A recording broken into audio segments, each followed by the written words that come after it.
to deliver another new anime that's premiering this season in Anime Seasons. So, this one happens to be the long-awaited one, the big one of the season, I would say, for most people, which is Violet Evergarden, which happens to be the Netflix show that Kyoani's kind of making at the exact same time. And it was kind of announced recently, the fact was they would be simulcasting it. I don't think it's everywhere currently, I think it's only like a select amount of countries. I don't think US have got it, actually, the more I think about it. But actually, the UK got it. I was like, oh, well. So, I was like, that's a surprise. I was like, because 9 out of 10 times UK always kind of don't get stuff, so apparently this time we did. I was like, oh, that's nice. So that's kind of good. So now I actually better watch this weekly without having to go to some other random website to actually go and watch it, because I have to watch a really, really low resolution stream of it, because that's how it works, and now I get to watch it in all its glory. And hopefully it doesn't disappoint me, because let's face it, some things tend to do that. It's depressing when you think about it. Come on, Twitch. Do your thing. Do your thing, Twitch. Do your thing, Twitch. It's not doing its thing. It did its thing. There we go. It took a long time, actually. Alright, so, without further delay, let's actually get the show on the road and see what happens in this episode of anime. So, let's start this thing in 3, 2, 1. Let's start this thing now.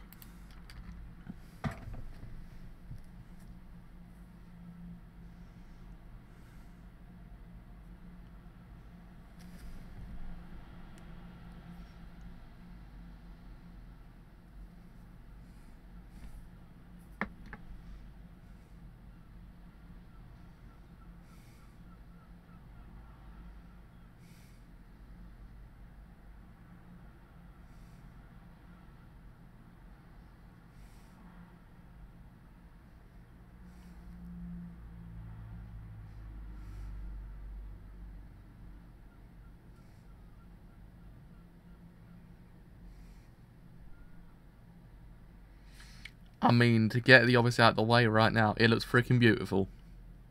But we already knew that.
Uh-oh.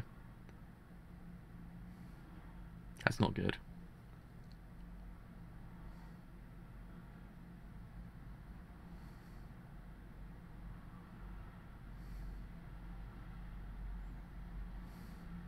I think this show actually premiered a lot earlier yesterday, but the problem was I actually waited for Netflix to stream, because I think I heard about some random version of it on YouTube. I thought, nah, there's no point, because the YouTube bitrate just completely screws everything up.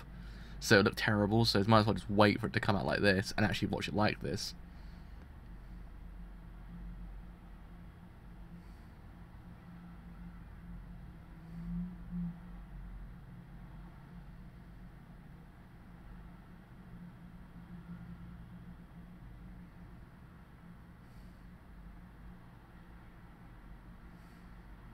Is that Dio Brando? Is that Dio himself? Is that the Dio Brandos?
I mean, it's pretty interesting so far, the show, actually. Pretty interesting. I kind of like it. One of those people that animation doesn't really kind of matter to me, as long as the show's actually good itself.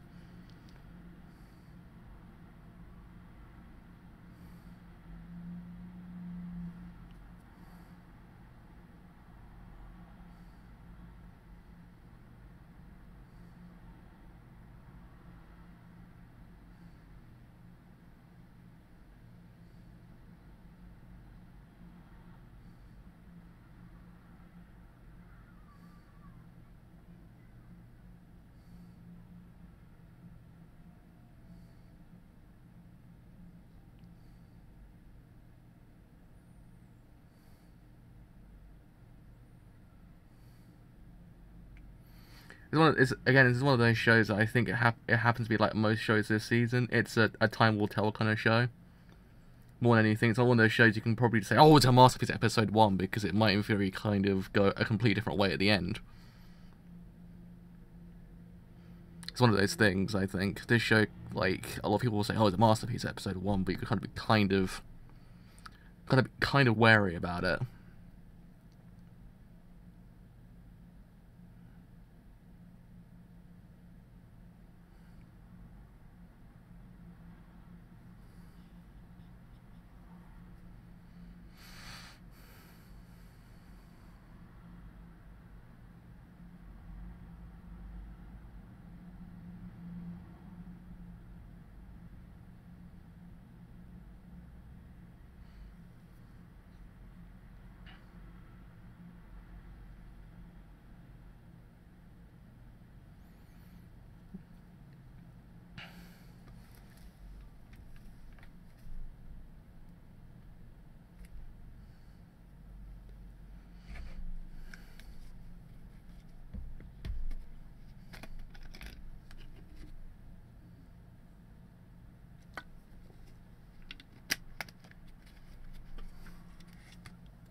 This is a more subdued Dio Brando.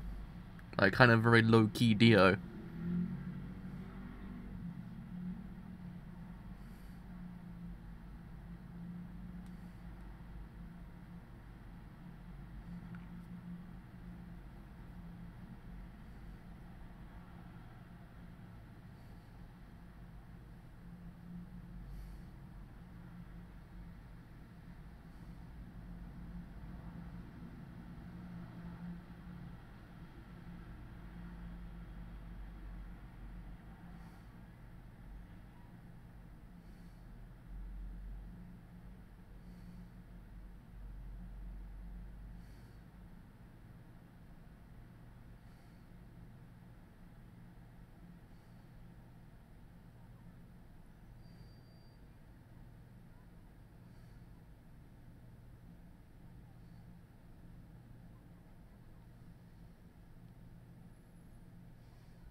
Ah, name drop. Name drop. Let's go home, boys.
I really like the OST though. The OST is really nice.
Whew.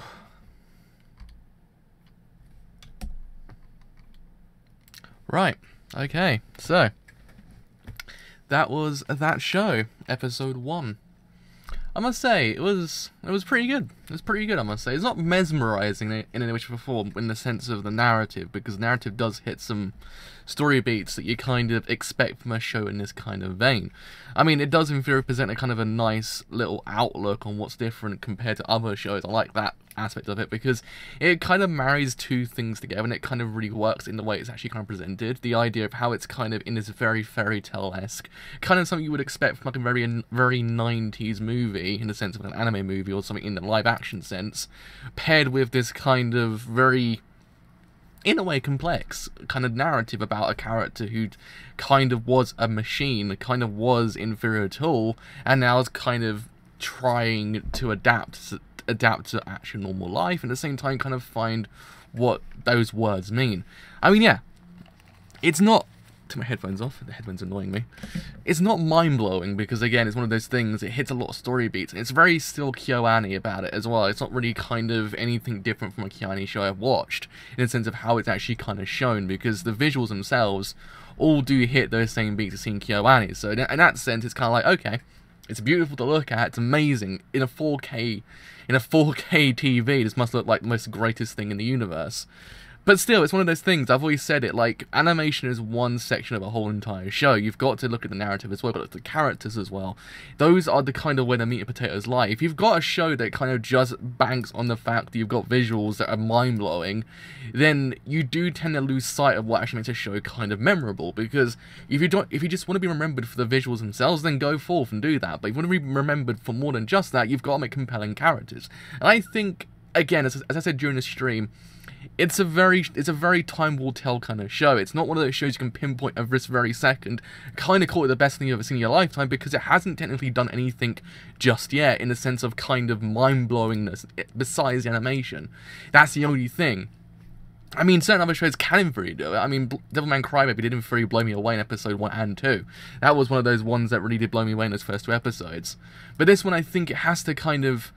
It's got to find its niche. It's got to find its niche and kind of divert from what we actually kind of see with Kyoani. Because Kyoani do some good shows. Don't get me wrong, Beyond the Boundary was really freaking fantastic for at least 5 episodes before it kind of went back to being Kyoani about it. I was like, you screwed that one up at the end, because I was actually really liking it, and he just went really Kyoani at the end. So, I mean, hopefully, in theory, it does in theory present a nice kind of show, because it can. It's got the actual kind of makings for a fantastic show. It's got it right there. The characters themselves all present something actually can in theory add to this whole entire dynamic within this world. I mean, Violet herself, she's kind of, again, not different to what I've seen beforehand. She's not like kind of mind-blowing in any way, shape or form, but the way she came from, the kind of life she led, now where she is right now, it can, in theory, present some really freaking good things for the future. In essence, the kind of idea of the characterization, the idea of exploring how she is the person, exploring how she begins to understand these certain things that she didn't understand beforehand. It all kind of shows that there's a fantastic show lying in here. It's whether or not you actually can, in theory, execute that thing in its entirety. That's the question to ask. And whether or not you actually can, in theory, at the end of the show, say, yes, excuse me, it did do that, or no, it didn't do that. That's the thing. Because you can write this show off right now and say it's a masterpiece, but it's one of those things that this episode does kind of do a lot of things you've seen before in certain aspects. But still, it's not a bad thing. I've always said it. If you want to kind of ride upon the kind of things that people know, it's not a bad thing. Don't get me wrong. You can't, like, write off a show because, in theory, it just kind of borrows from a lot of other things. Don't get me wrong. It's not a bad thing. It's whether or not you actually can, in theory, find its niche in the middle of it and actually kind of grow bigger because of it. That's the thing with this show, I think. That's why I'm kind of a bit hesitant to say yay or nay to it right now, because I'm just kind of like, look, it's a fantastic looking show, it's got the makings of an amazing show, it's whether or not Kyoani actually can, in theory, go through with it to the very end. I mean, you can even, in theory, use those visuals to kind of tell a visual storyline as well. That's the other thing to note, because Shaft do it all the time. So it's one of those things that Kyoani could, in theory, adapt this whole entire thing and actually kind of show a lot of things through the visuals, because it does in theory kind of do it certainly in some scenes. This is the idea of the actual visual storytelling, but to do it later on, it'd be fantastic, because I actually always like that thing, because it does in theory tell a bigger picture when you think about it.